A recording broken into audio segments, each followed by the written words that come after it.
I'm gay and I have a huge crush on a boy band drummer. Part 1. Ever heard that saying, love is a battlefield? My battlefield was more like a comedy of errors and a symphony of cringe-worthy moments. But within the discord of my awkwardness, there was a sweet melody waiting to be played. The love story I never saw coming. Time seemed to drag on these past few days.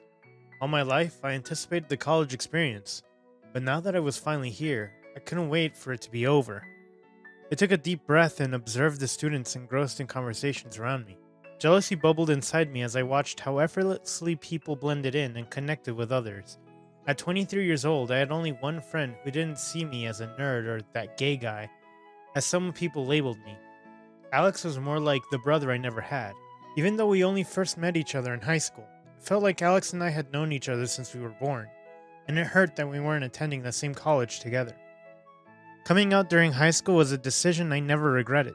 I had the most supportive parents, and they respected my choice. However, there was a lingering issue. I had never had a boyfriend. Alex was always the one pushing me to talk to the guys I had a crush on. But when I tried, the words never came out right, often leading to embarrassing moments.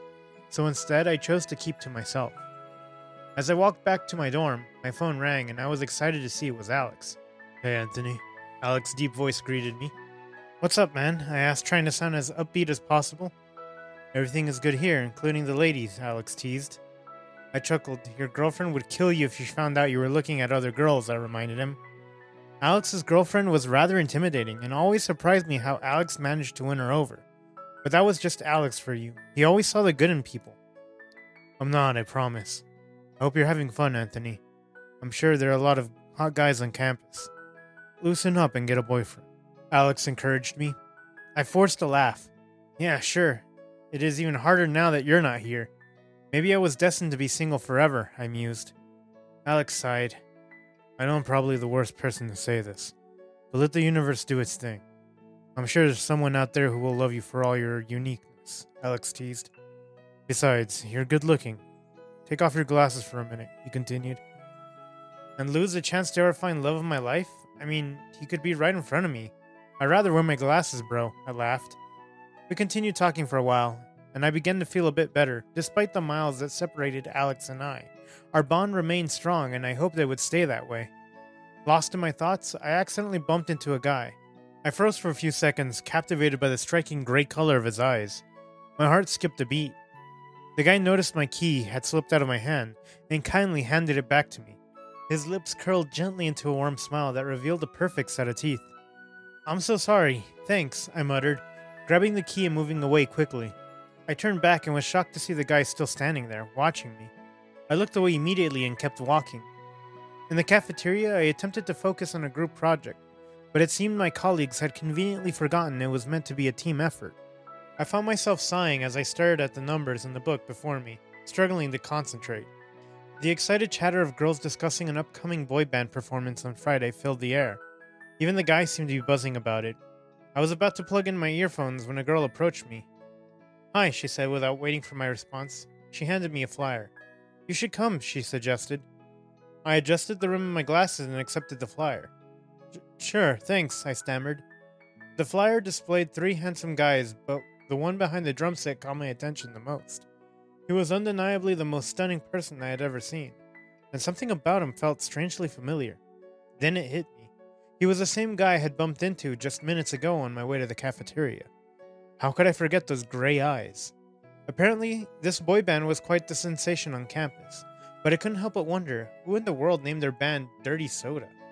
The curiosity gnawed at me, but even more so, I wanted to meet the drummer guy. With eager anticipation, I checked their pages on Instagram and gave some of their songs a listen. It was not my usual music taste, but I could see why they had garnered a following all over campus. At least now I had something to look forward to. Dirty Soda. That night, I lay in bed, my eyes glued to the pictures of the guy behind the drums. There was just something about him that I couldn't shake off. For the first time in my life, I couldn't wait to attend a concert, to see if the rhythm of his music matched the beat of my heart. Friday arrived faster than I expected. For the concert, I decided on a white polo, a pair of green jeans, and my favorite sneakers. Picture my shock when I arrived at the venue only to discover that I was the first person there. I took out the flyer I had carefully folded and kept in my wallet. The time for the concert was 6 p.m. and my watch read 5:55 p.m. I glanced around the nearly empty venue, double-checking that I was in the right place.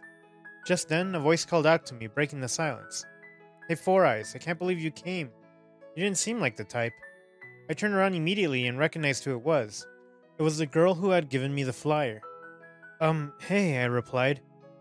"Someone's quite early," she remarked, making her way toward me. "It's 6 p.m. now," I said, pointing at my wristwatch to emphasize the point. The girl laughed, a friendly and reassuring sound. "Of course it is, but everyone on campus knows that 6 isn't really 6. We have about 2 hours till the show starts. Come on, I'll take you to the back and maybe you can watch the guys practice," she suggested. My heart raced immediately at the prospect.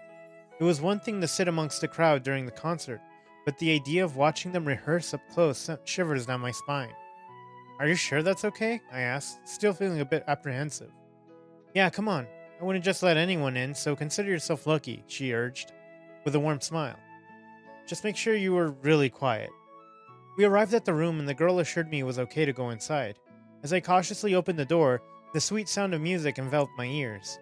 Flinn, the lead singer, Seven, the guitarist, and Marco, the drummer, were in the middle of rehearsal. I sat in silence near the entrance, making sure I wasn't interrupting anything. I knew I should have been listening to the music, but my mind was fixated on Marco. His muscles flexed gracefully as he pounded the drums, and his dark hair bounced with each beat. Beads of sweat glistened on his face, and I wanted so badly to wipe them off. My body tensed up, and I felt increasingly uncomfortable. What was so wrong with me?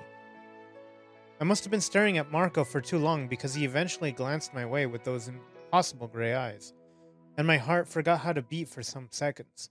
Panic set in, and I started coughing uncontrollably, drawing the attention of the guys. In a mortified state, I fled the room, embarrassed beyond words.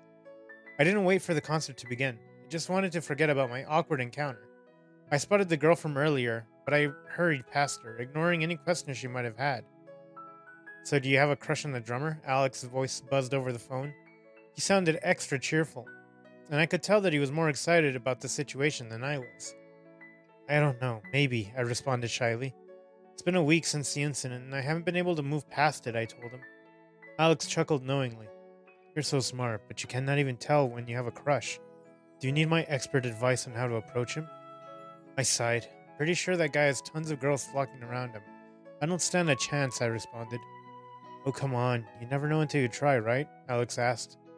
"I may have done my research. I know he goes to a gym off campus, and I also know that he drops by at the cafeteria on Tuesdays," I said quickly, and I suddenly felt embarrassed afterwards.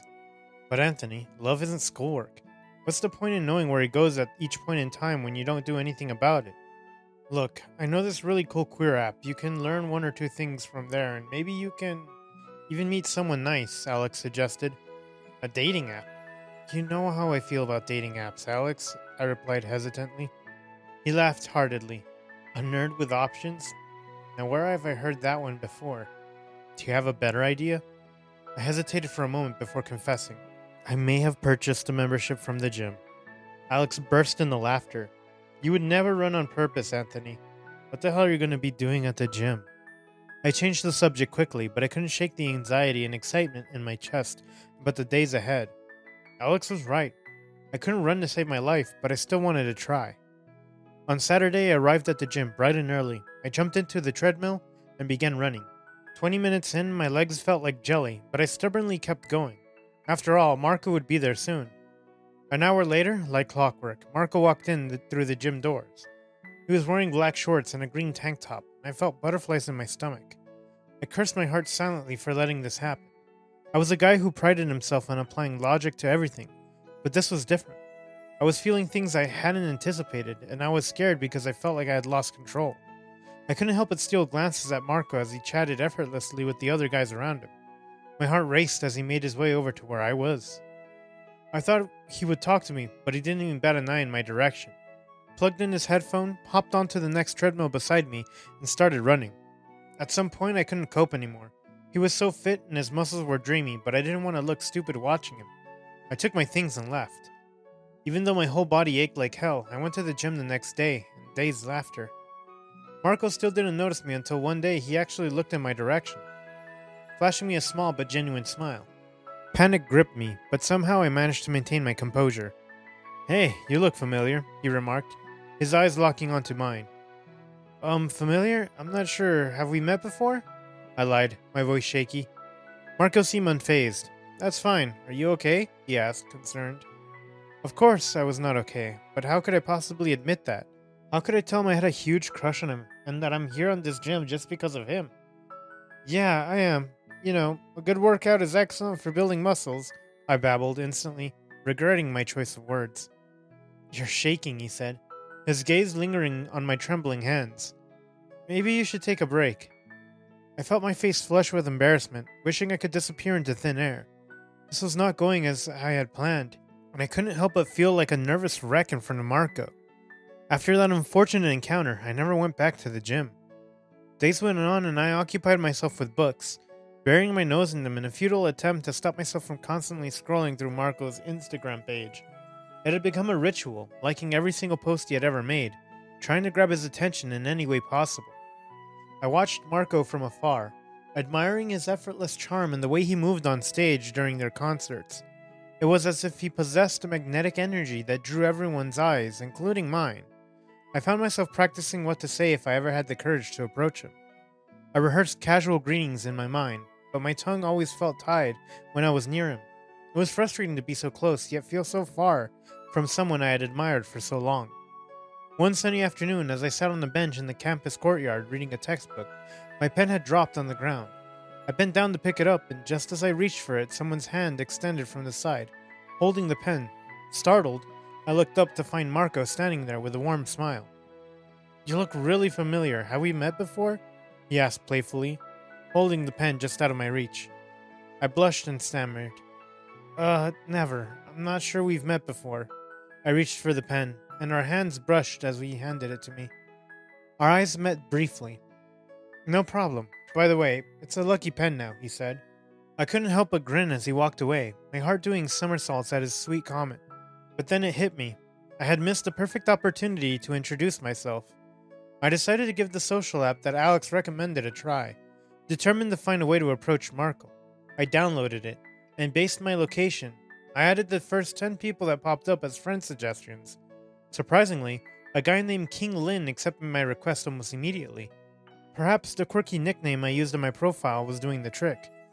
My conversations with KingLin evolved from single highs to sharing immediate details about our lives as queer individuals, even though we never shared pictures. We talked about our shared struggles and forming meaningful relationships, venting our frustrations about things like the dreaded workout sessions and the cafeteria food. KingLin confided in me about a straight football jock he had a crush on, sharing the excitement that came with it. I reciprocated by telling him about my own struggles, particularly with a guy I couldn't manage to talk to without embarrassing myself. Our exchanges grew more intense as time went by. Alex and I still talked, but the impending game he had coming up meant that our conversations were becoming less frequent. I missed our interactions as he was an important part of my life. Nevertheless, I understood that he had his own business to take care of. One day while at the library, I found myself face to face with Marco. When he noticed me, he actually waved. Overwhelmed by the sudden attention, I instinctively dropped my head and pretended not to see him. I felt incredibly foolish afterward, berating myself for my shyness. KingLin and I eventually decided to meet in person to navigate our respective predicaments. We agreed to meet in a quiet location, and I arrived at the bar first, as it was my habit. I waited nervously. My phone buzzed with a message from KingLin. Hey, I'm really sorry. I hope you don't mind. My friend is tagging along. He says he'll probably die of boredom if I leave him alone. The message read. I took a deep breath and replied, Yeah, sure. Your friend can come. I'll be the guy in the white baseball cap. Anxiety gnawed at me as time ticked away. Soon the door to the bar swung open and I watched two figures approaching. I removed my glasses and quickly put them back on, just to make sure I wasn't hallucinating. To my surprise, it was Flinn and Marco from Dirty Soda. Flinn flashed me a warm smile. Great to see you, Ants to Hill gay man, he teased. I felt my face flush with embarrassment, unsure to how to react. I desperately hoped my face wasn't twitching in some bizarre way, so I forced a smile. KingLin, we finally meet, I replied. Hey, you look really familiar, Marco chimed in. Once again, I resorted to my familiar response. Familiar? I'm not so sure we've met before. Marco stared at me and I noticed a small smile playing on his lips, but it was quickly replaced with a frown. We introduced ourselves properly, although I already knew their names. The conversation flowed surprisingly well, but Marco seemed cold. I couldn't bring myself saying more than 2 words to him, although I had plenty of things to ask him. I struggled to divert my gaze away from Marco, but I couldn't help myself. He was perfect. He had his effortless charm about him. And when he and Flinn were talking about music, he spoke with so much passion. Flinn, on the other hand, seemed to be observing me rather closely, suspicion dancing in his eyes. Soon Marco excused himself, saying he had somewhere to go. "Anthony, do you like Marco?" Flinn asked me immediately. Marco left. I bit my lip, a blush creeping onto my cheeks. What a strange coincidence. I can't believe he's the guy you've been talking to me about. You know he's a hard nut, right? The guy isn't exactly relationship material, Flinn continued. I wonder how someone as hot as Marco didn't have a girlfriend. At least you know how bad my situation is. I couldn't say anything to him, I sighed. Finn laughed. Well, that's because you kept staring at him. You should come watch us practice tomorrow, Anthony. At least you can get a better view, Flinn suggested and gave me a wink. I don't think that's a good idea, I told Flinn. Are you sure? We decided to meet to solve our problems.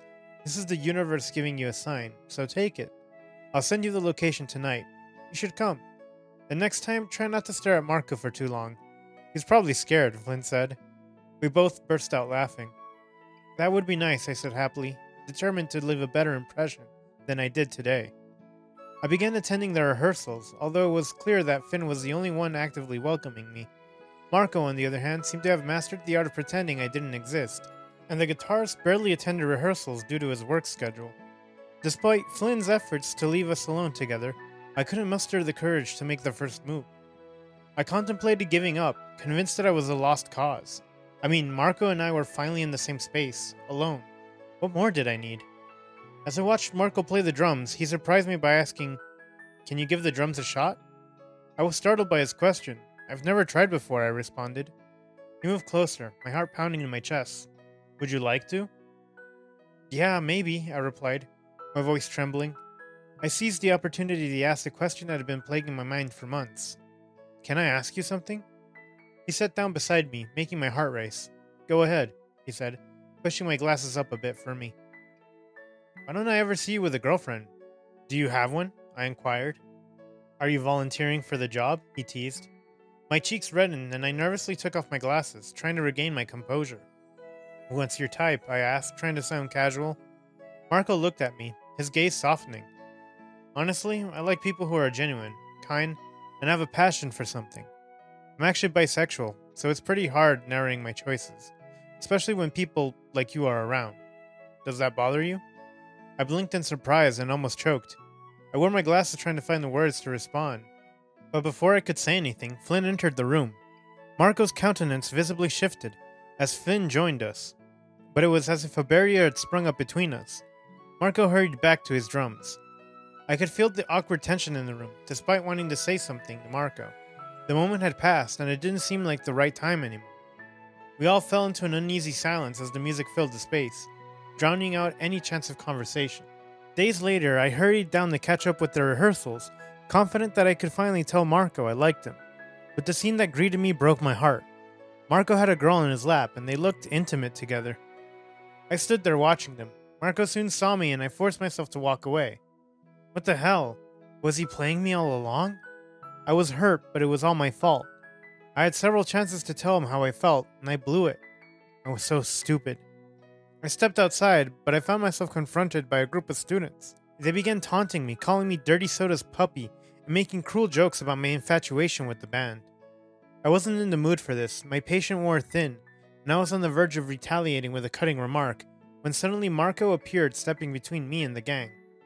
Hey guys, is there a problem here? Marco's voice was calm, but his presence was enough to send a clear message to the bullies. The gang members exchanged uneasy glances and then scattered, muttering insults under their breath. Tears welled up in my eyes, and I struggled to keep them from falling. He couldn't see me like this. I had already turned into one big joke, and I didn't want to give him the satisfaction of seeing me cry. Hey Anthony, Marco called out to me. I could handle the situation. I know how to fight for myself, I said quickly, not wanting to face him. I know, he said. And maybe they're not wrong about me being Dirty Soda's puppy, I said, taking off my glasses and wiping my eyes with the back of my hand. You think you're our puppy? Marco asked, walking to where I was so that we were a few inches apart. My heart raced, and my words stumbled over each other as I confessed. Look, I know it's probably not the right time to say this, seeing as you have a girl inside waiting for you, but I've had a crush on you for a long time now. Sometimes I feel like you're like me, and other times I feel so stupid for liking you this much, I said, sucking in air. Anthony, I'm sorry, he said softly, as if afraid to break the fragile moment. I shook my head, my cheeks flushing with embarrassment. Yeah, I've been too shy to say anything until now, but I don't think I can keep it in anymore, I said. A small smile tugged at the corner of Marco's lips, and he took a step closer to me. You know, Anthony, I've been waiting for you to say that for a while. I needed to be sure you weren't Flynn's boyfriend. I may have gone extreme, but I needed to know, because it was driving me crazy, Marco laughed. I couldn't believe my ears. Are you serious? I asked, my heart pounding. Marco nodded earnestly, his gray eyes locking onto mine.